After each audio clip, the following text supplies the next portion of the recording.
കുട്ടികളുടെ ഫേവറേറ്റ് ആയിട്ടുള്ള mini choco lava cake ഉണ്ടാക്കാം, അതും ഹെൽത്തി ആയിട്ട് കേട്ടോ. നമ്മളിത് റാഗി ഫ്ലോറിലാണ് ഉണ്ടാക്കിയെടുക്കാൻ പോകുന്നത്. അപ്പോൾ അതിനായിട്ട് ഒരു ബൗളിലേക്ക് 1 കപ്പ് പാൽ ചേർത്ത് കൊടുത്തിട്ടുണ്ട്. ഇളം ചൂടുള്ള പാലാണ്. അപ്പോൾ ഇതിലേക്ക് ഒരു 1/2 കപ്പ് ബട്ടറും മെൽറ്റ് ചെയ്ത ബട്ടറാണ്, പിന്നെ 1 ടേബിൾ സ്പൂൺ വിനീഗർ, ഇത്രയും ചേർത്തിട്ട് നന്നായിട്ടൊന്ന് മിക്സ് ചെയ്തെടുക്കുക. ബേസിക്കലി നമ്മൾ ബട്ടർ മിൽക്ക് ഉണ്ടാക്കിയെടുത്തു. ഇനി ഇതിന് പകരം നിങ്ങൾക്ക് തൈര് വേണമെങ്കിൽ യൂസ് ചെയ്യാം. അപ്പോൾ നന്നായിട്ടൊന്ന് മിക്സ് ചെയ്തതിന് ശേഷം ഇതിലേക്ക് ഒരു 3/4 കപ്പ് ജാഗ്രി പൗഡർ ചേർത്ത് കൊടുക്കുന്നുണ്ട്. ജാഗ്രി പൗഡറിന് പകരം വേണമെങ്കിൽ ഷുഗറും ചേർക്കാം, പക്ഷേ ജാഗ്രി ആയിരിക്കും ഒന്നും കൂടി ഹെൽത്തി കേട്ടോ.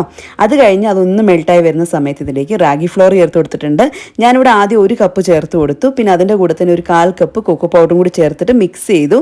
അന്നേരം കുറച്ച് ലൂസാണെന്ന് തോന്നിയത് കൊണ്ട് തന്നെ ഒരു 2 ടേബിൾ സ്പൂൺ റാഗി പൗഡറും പിന്നെ 1 ടീസ്പൂൺ ബേക്കിംഗ് പൗഡറും ഒരു 1/4 ടീസ്പൂൺ ബേക്കിംഗ് സോഡ ഇത്രയും ചേർത്തിട്ട് ഓവർ മിക്സ് ചെയ്യാതെ ഒന്ന് മിക്സ് ചെയ്തെടുത്തിട്ടുണ്ട്. ഇതുപോലെ. ഇനി നമുക്ക് വേണ്ടത് നമ്മുടെ ഈ ഉണ്ണിയപ്പത്തിൻ്റെ പാൻ ഉണ്ടല്ലോ, അതൊന്ന് ചൂടാക്കാൻ വെക്കുക. എന്നിട്ട് ബട്ടർ ഒന്ന് സ്പ്രെഡ് ചെയ്ത് കൊടുത്തിട്ടുണ്ട്. അതിലേക്ക് ഓരോ സ്പൂൺ വീതം ഇങ്ങനെ ഒഴിച്ചു കൊടുക്കുക. ഒരു 3/4 മാത്രം കവർ ആവുന്ന രീതിയിൽ ഒഴിച്ചു കൊടുക്കുക, അല്ലാന്നുണ്ടെങ്കിൽ അത് ഓവർഫ്ലോ ആയി വരും. അപ്പോൾ അതുകൊണ്ട് 3/4 മാത്രം ഒന്ന് ഒഴിച്ചു കൊടുക്കുക. അത് കഴിഞ്ഞിട്ട് ഓരോ ചോക്ലേറ്റ് പീസ് ഇതുപോലെ വെച്ചിട്ടുണ്ട്. ഒന്നെങ്കിൽ ഡാർക്ക് ചോക്ലേറ്റ് യൂസ് ചെയ്യാം, അല്ലാന്നുണ്ടെങ്കിൽ നിങ്ങൾക്ക് ഇഷ്ടമുള്ള ഏത് ചോക്ലേറ്റ് വേണമെങ്കിലും യൂസ് ചെയ്യാം. ഈ ഡയറി മിൽക്ക് ആയാലും കുഴപ്പമൊന്നുമില്ല. അപ്പോൾ ഞാനൊരു ഡാർക്ക് ചോക്ലേറ്റാണ് യൂസ് ചെയ്തേക്കുന്നത്. എന്നിട്ട് അത് കവറാകാൻ ജസ്റ്റ് ഒരു ഡിപ്പ് മാത്രം ഇങ്ങനെ മാവ് ഒഴിച്ചു കൊടുത്തിട്ടുണ്ട്. അടച്ച് വെച്ച് വേവിച്ചെടുത്തു. അപ്പോൾ ഒരു സൈഡ് ഒന്ന് വെന്ത് വരുന്ന സമയത്ത് നമുക്ക് ഇതുപോലെ ഒന്ന് തിരിച്ചിട്ട് കൊടുക്കാവേ. തിരിച്ചിട്ട് കൊടുത്തു കഴിഞ്ഞാൽ അധികം സമയമൊന്നും വേണ്ട, പെട്ടെന്ന് തന്നെ വെന്ത് കിട്ടിക്കോളും. അങ്ങനെ 2 സൈഡും അത്യാവശ്യം ഒന്ന് വെന്ത് വരുമ്പോൾ നമുക്ക് സ്റ്റൗവിൽ നിന്ന് മാറ്റി വെക്കാം.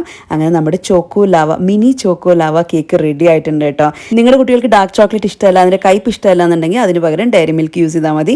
നല്ല ടേസ്റ്റ് ആയിരിക്കും. ജസ്റ്റ് ഒന്ന് കാണിച്ചിട്ട് അതിൻ്റെ അകം എങ്ങനെ ഉണ്ടെന്ന് അപ്പോൾ നിങ്ങളൊന്ന് ട്രൈ ചെയ്ത് നോക്കൂ, അടിപൊളിയാണ്.